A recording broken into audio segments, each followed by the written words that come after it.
Yo, what's up everybody and welcome to the channel. Today I am talking about UFC fighters that I believe deserve more fans. These fighters are likely very exciting to watch, pretty active, and are overall pretty cool dudes. Before I start, I want to mention that I probably didn't fit every fighter that deserves to be on here, so I put the fighters that I believe deserve the bigger fan bases the most, and I divided them up into 4 categories. And let's start out with the first category, which is the champs, former champs, and those that have fought for a title. These are going to be the fighters that are the most well known in this video, but I still believe that they deserve more fans for various reasons. Let's start out with Petr Yan, who's a very technical and exciting striker who has put on absolute classics at the top of the bantamweight division. His fights with Jose Aldo, Corey Sandhagen, and Sean O'Malley have been so much fun to watch, and also his fights with Aljamain Sterling are pretty fun to watch as well. He's been very underrated as of recently simply because he's coming off a 3-fight losing streak against the top of the bantamweight division. I personally thought he beat Sean O'Malley. Very close fight, but I do think he needs some more hype on his name because he is still one of the best strikers in the entire division. Moving on to Gilbert Burns, who is a guy who is very fun to watch, and he is very active. That's what I love about Gilbert Burns. He'll step up on short notice against anybody, and he has very powerful hands, super fun to watch on the feet, and he also has very good submissions as well. Moving on to Sergey Pavlovich and Tom Aspinall, who are heavyweights that are super fun to watch, get finishes done very early, and I do believe these are the 2 best heavyweights in the entire division, and people need to stop looking at John Jones and Stipe Miocic as the true heavyweight champs, the true guys fighting for the title. I think the true title is the interim championship right now because Tom Aspinall just beat Sergey Pavlovich, who I believe is the 2nd best heavyweight in the entire division right now. Tom Aspinall, as we know, finishes almost every single fight in the first round, and Sergey Pavlovich has finished every fight in the first round, whether he gets finished in the first round or finishes people in the first round. I'm a big fan of Sergey Pavlovich, but I see a lot of hate on Tom Aspinall for no reason.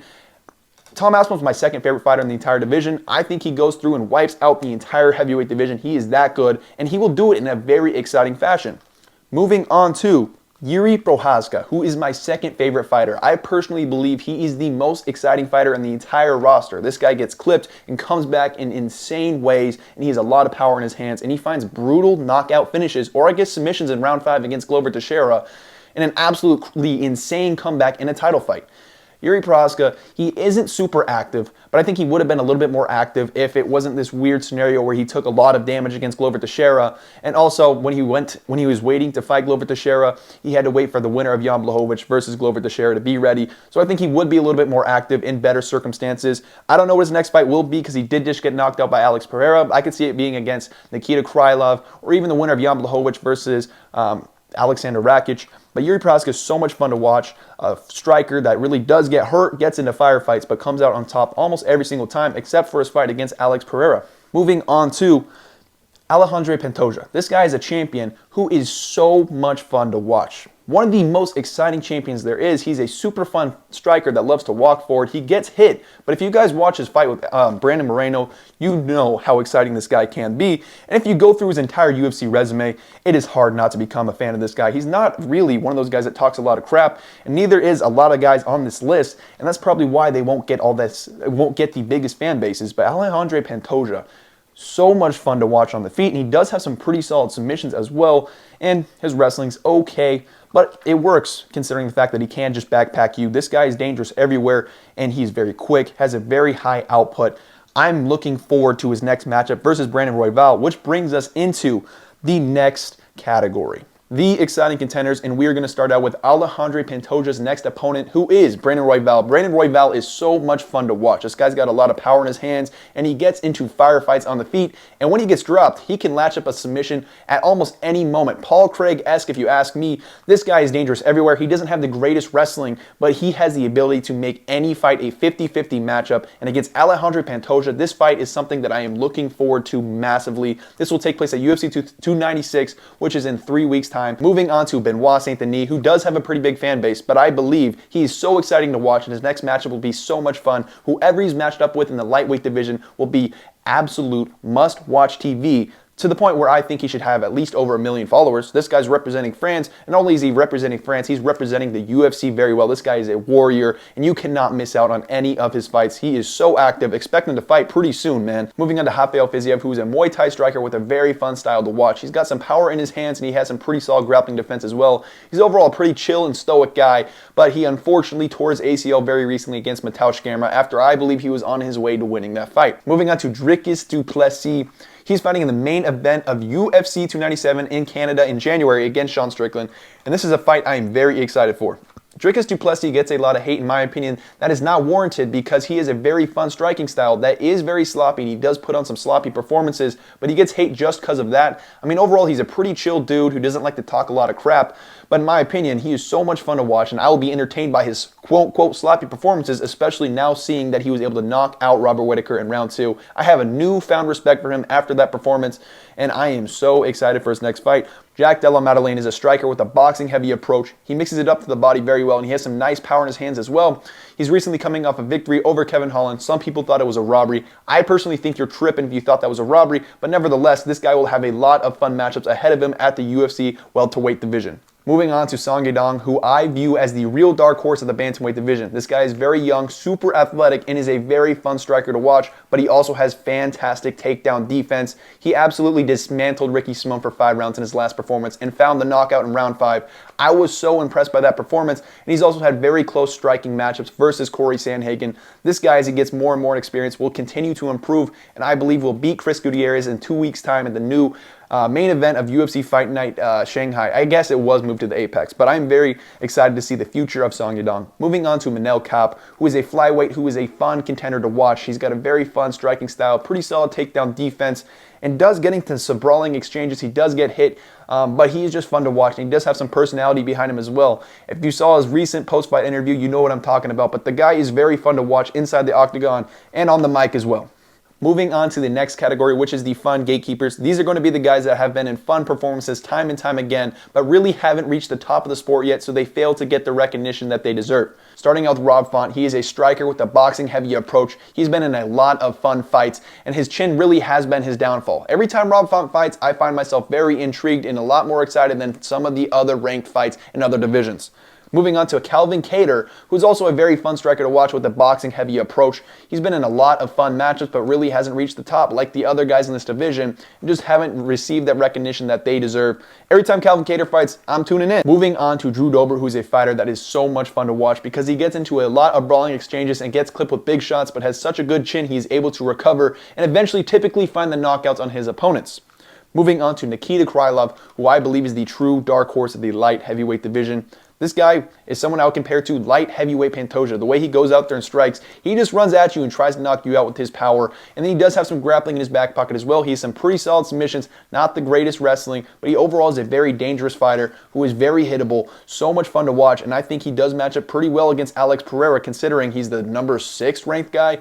Nikita Krylov is a guy that I love to watch fight, and I'm really excited for his next matchup, whoever it may be. Jeff Neal is a striker with a boxing-heavy approach who has very solid takedown defense and some solid power in his hands as well. He's coming off an absolute barn burner against Shavkat Rakhmonov in one of the best fights of the year so far. Moving on to Vicente Luque, who has actually been knocked out by Jeff Neal, and that fight was so much fun to watch. Much like a lot of other Vicente Luque fights, this guy's a guy who has a lot of power in his hands and does rely on his chin to find a big shot, but he also has some very solid submissions as well. He's dangerous on the feet and on the ground, and I am very excited for his next up-and-coming fight against Ian Gary. Moving on to Matt Frevola, who is a guy who has actually knocked out someone else that is in this category, and that is Drew Dober. Matt Frevola has very solid power in his hands. He has very quick hands, and he also has very solid wrestling and wrestling defense as well. I think against a grappler, he could match up very well if they don't have the greatest striking. I know he lost to Arman Tsarukyan, but let's say he's able to stop all the takedowns from Arman Tsarukyan. I could see him clipping and even KOing Arman Tsarukyan on the feet, but Matt Frevola does have a chin issue, so that will be his problem moving forward. Moving on to Dan Ige, who's a guy I feel like is just underappreciated because he really hasn't reached even the middle of the division yet recently. He does have some pretty solid takedown defense, not the greatest. He did come off a loss against Bryce Mitchell after getting out-grappled. He really does have some issues against the grapplers, but when it comes to striking matchups, this guy is so much fun to watch. He's got some solid power in his hands. He does get touched from time to time, but you can expect him to deliver against another striker. Moving on to the last category, which is the prelim guys. These are the guys that can't really find themselves on the main card of the pay-per-view, but nevertheless, when they are on the prelims or the main card of a fight night, they always deliver.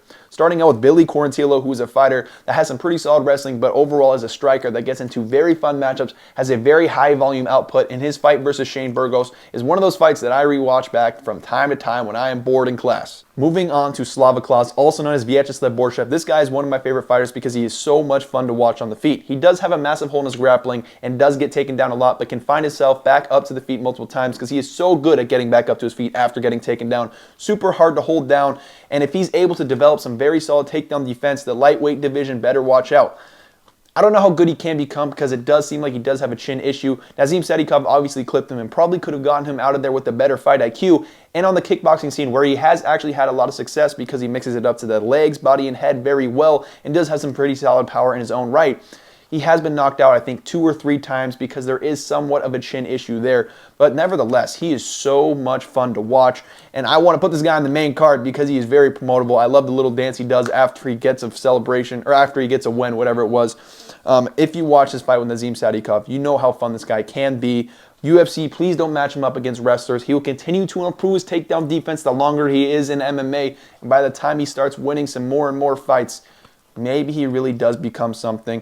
Moving on to Gregory Rodriguez. This guy gets into firefights. He's got a pretty solid chin. He can get knocked down. He can get KO'd.